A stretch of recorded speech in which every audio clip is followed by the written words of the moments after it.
This is the Retirement Key Podcast with Abe Abich, founder of Abich Financial Services. Well, if I have learned one thing today, Abe, it's that people, they've got big dreams. They are shoot. What's the expression? Shoot for the moon. If you miss, you land amongst the stars. However, just one little thing can come along and throw a wrench right in our wheel. And when it comes to our retirement, that's not okay. This is not acceptable. So here you are, Abich Financial, Abe Abich, founder of Abich Financial Services, to help us avoid the wrench coming into our wheel, I guess is one way to put the planning process that you do for folks. The retirementkey.com is where to start the conversation with Abe and his team if you too want to avoid the wrench in your wheel. Also got links posted in the show notes. That's where to start the conversation with Abe and his team. This survey, I think it's funny, but it's about kind of the dream idea. When it comes to the vacations that you're planning, this survey by GoCity.com, they were asking people, respondents, what's the perfect vacation? And basically they took all the answers and they averaged out that the perfect vacation for people is long. It lasts 11 days. When was the last time? I understand that. You know why? Because once you take a 7-day vacation, a week-long vacation, it's right at like day 6. You day finally 5, start day to 6, chill. Day 7. You're like, oh, I'm just like starting to get comfortable. I get it too. Starting to settle in, and then you got to pack the car and head back home. Mm-hmm. You know, the second you're getting into the groove, it's over. So listen, I totally respect it. I just don't know a lot of people that have that kind of time to take an 11-day trip. True. So many morals to this conversation today, Abe. If you take your vacation and take the time, you deserve it. You work hard. But if you're going to take this vacation, budget accordingly, because this same survey found 11 days is the long time we want is the vacation time for a perfect vacation. We only want to go 3 hours from home, so we don't want to spend a lot of our time traveling. It costs nearly $9,000 per person for this dream vacation scenario. So bougie people is what we're looking at here. But I think that the really interesting factor about this survey, this study found something that a whopping 92% of people, if just one thing goes wrong, 92% said it's enough to ruin everything else about the trip, everything else about a perfect vacation. And you pointed out the idea, it's like, if you're going on a road trip and your car breaks down as you're leaving, that's one way to ruin a vacation. I was thinking if you have some cool destination, like if you're planning something that's outdoorsy or whatever, and your luggage gets lost and you have literally gear that you needed to do the vacation, how do you take the trip then? Yep. Luggage missing, car problems, weather, being sick. Yeah. All kinds of things. Yeah. And that's just for a one vacation scenario. Something else we talk about, we've compared our retirement to different things in life, taking a road trip, taking a vacation for 20 to 30 years, 40 years in some cases. And you have actually seen certain circumstances where, again, just like this vacation scenario, one thing could really come up and really mess up what should otherwise be a solid retirement plan. So let's talk about the review process that you do at Abich Financial Services, what you're looking for, and how you're able to pick out big things that could mess somebody up, and more importantly, how you fix it. Yeah, well, we gather potential clients' information, all of the information about Social Security, annuities, pensions, real estate, debt, cash, pensions, investments, inheritances, everything you can think of when it comes to someone's finances and things that could affect them in retirement. Mm-hmm. And then we get their risk tolerance. We find out what their goals and needs and objectives are. And a lot of our clients are just about ready to retire or just have retired. They have not yet made Social Security decisions. They have not yet started to put together a comprehensive plan that is more than just the continued investment management. So there are 4 pitfalls or 4 areas that I see that could be a big concern for people down the road in retirement if they get the decisions wrong. Mm-hmm. The first one, Heather, is getting the Social Security decision wrong. Either waiting too long to take it or taking it too early, and not understanding the pros and cons behind taking it early, taking it in your mid-60s, or waiting until maybe even 70 to take it. And getting the decision wrong can cost you a lot of money over a lifetime. So that's the first kind of area I see. And so one of the things we do as our potential clients are going through our process is, if a client hasn't taken Social Security, we run a Social Security analysis. We talk about it right there with the couple, or if they're single, it doesn't matter. When is it best for you to take it? And here are the pros and cons of taking it early, mid-retirement, or at 70. And it all depends on the situation. If you're working, you might have the luxury to defer and delay it and wait till your mid to late 60s or 70. Mm-hmm.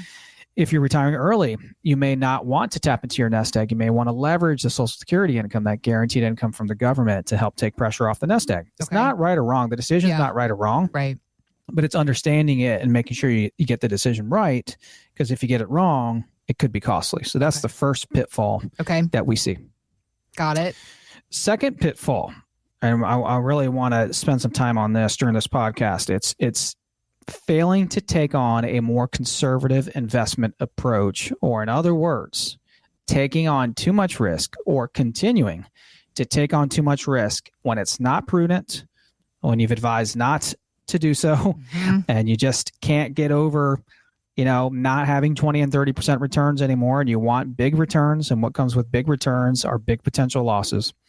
And just failing to start pulling the reins in, failing to start de-risking, reducing risk at the point of retirement, because you should be doing that. Most people should be doing that. And so that's a huge one I want to come back to. Okay. Another one is spending. I would say not being honest and realistic about what you are truly spending on a monthly basis. And then in addition, spending the way you used to spend. In other words, if you were making $200,000, $300,000, $400,000 a year, and now you're down to $100,000 a year or $200,000 a year in retirement. Well, you're not bringing in what you used to bring in. So you might want to bring the reins in a little bit, make sure you're not overspending. Right. Like there's a fine line between not spending enough and enjoying your nest egg over your lifetime, and then spending too much and maybe running out of money and causing yourself problems. Yeah. And we help bridge that gap with our clients. And if anything, we help encourage our clients to start spending into their nest egg. I mean, so many examples. It's like almost every day people come in and they have way more money than they'll ever go through in their lifetime. Yet they're holding on to it. They're holding on to it. They don't have plans. Don't have plans to spend it. Yeah. Their advisor's telling them not to dip into it. Don't touch it. Go back to work. Don't touch your nest egg. I mean, that's just backwards thinking. It's not the thinking and not the type of plan that you want when you're in phase 2. You just worked your whole life to get here. Yeah. And so you need the permission to spend, right? You need a plan that's going to allow you to achieve the income you want to achieve, but also make sure that money's there in your 80s and 90s. And you can do both. Okay. Not factoring in healthcare. So the average couple is going to need over $300,000 put away for medical expenses in retirement, excluding long-term care. Really? Those are just costs not covered by your major medical health care plan, Medicare, or if you're working at a company still. And what's more is that today's 65-year-old has a 70% chance of needing extended long-term care at some point in their lives, and many people don't have a plan for that. So healthcare costs, if you think about some of the biggest risks that can mess up a fantastic nest egg, mess up a fantastic accumulation plan, you've got healthcare costs in retirement, you've got higher taxes, and you've got market losses, like big market losses. 2 of the 4 we just talked about. I want to come back to failing to take on a more conservative investment approach. Okay. This is a reason why a lot of people come in our doors for that second opinion and to put together a plan with us at Abich, because they're realizing they were a successful do-it-yourself investor, or they're working with a big-time phase 1 firm where the focus was almost always on the investments, the rate of return, how the portfolio was growing, which isn't wrong or bad. In fact, it got a lot of our clients to the point of retirement so that they could come over and start working with us, put together the phase 2 plan. That's going to help them distribute their assets, produce the income, and protect it from all the risks that can mess it up. If the focus is just the return or rate of return, the growth, the diversification, the investments, you're missing the boat, right? You could have substantial loss, and not just loss on the money, but loss on taxes and things like that. So failing to take on a more conservative investment approach, not pulling the reins in, not reducing risk at the point of retirement might be the biggest mistake a pre-retiree or early retiree could have happen. maybe greed gets in the way. Maybe they just don't have the plan checked and they're continuing to invest like they did 30 years ago. We see it all the time. Yeah. And again, it's a big reason why someone might get to $4, $5, $6, $8, $10 million, which we see oftentimes.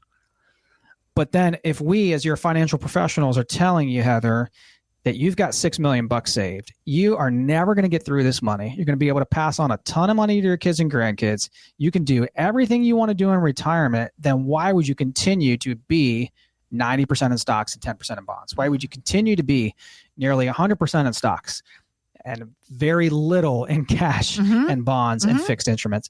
It's kind of silly. Like, if it's your choice. You might want to take on a ton of risk, but that's definitely where you can get burned in retirement. Yeah. When you think about, I think about safety valves. I think about that moat around the castle. I think about putting in protection all over the place. Like, you just worked 40 to 50 years to get to the point where you can punch out, retire, get that last paycheck, and start paychecks from your nest egg.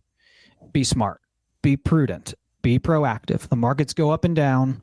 Just don't get caught blindsided. Got it. Don't be taking on so much risk and be maybe a little too greedy that you get burned with a massive downturn or a series of years like the tech bubble or 2008 that can just wipe out a life savings and take 3 to 5 years to recover from. Because when you're in retirement and you're receiving income from your nest egg, if the markets are also down at the same time, you've got double negatives, and it's a whole different ballgame than when you were 30, 40, and 50 years old. Yeah. Those are the common pitfalls we see, and to a lot of people, it makes a lot of sense, right? And when they see they can accomplish their goals and objectives, not continuing to be a 90-10 or a 100-0 in stocks, but as a 60-40, as a 70-30, maybe an 80-20, it's what most people want to do. Of course. Yeah. That's what we all want to do. We want to be smarter, especially as we're getting into our retirement years. We've worked very hard to get here. We come to you with this nest egg, our precious nest egg. Just don't want to mess it up now. Don't blow it up. Don't mess it up. I think about football as well, right? So your favorite team's on the goal line. They're about ready to beat all the time. Your arch rival. You're the team that you hate the most in college or the NFL. And you're at the goal line, literally ready to score. The worst thing possible would be to turn the ball over at the goal line, to fumble it, throw an interception, or just turn it over on downs. You just went 99 yards down the field. Yep. You just went 30 to 40 years to get to the point where you're 60, you're 65, you're 70. Yep. You can retire on your own terms. Get it into as much of your control as possible. Right. And that's the goal, obviously, the plans that you work to build is giving people control of their money. It's that. It's your money. It's your hard-earned savings. You deserve control of it. I think most of the conversation about how to do better, how to have more control, it starts with the information, the education, the knowledge. Sure. So you've taken the time. You have written out your book, The Retirement Mountain, The 7 Steps to a Long-Lasting Retirement. I was just looking because as you were speaking to the market risk, I was looking to see where the placement in the book. It's right slap in the middle about possible hazards as you descend your retirement mountain, and you go right into the conversation about the sequence of returns hazard, which is, of course, withdrawing when the markets are down, other things about market problems, and just all the different things that it can do to a portfolio, particularly right as we retire. And so working to reduce that risk, obviously a big part of the education you want to give and the planning process that you do at Abich Financial. That's right. Absolutely it is. And obviously, as is the education part, which is why you've published this book. So what else would you want somebody to know about this book?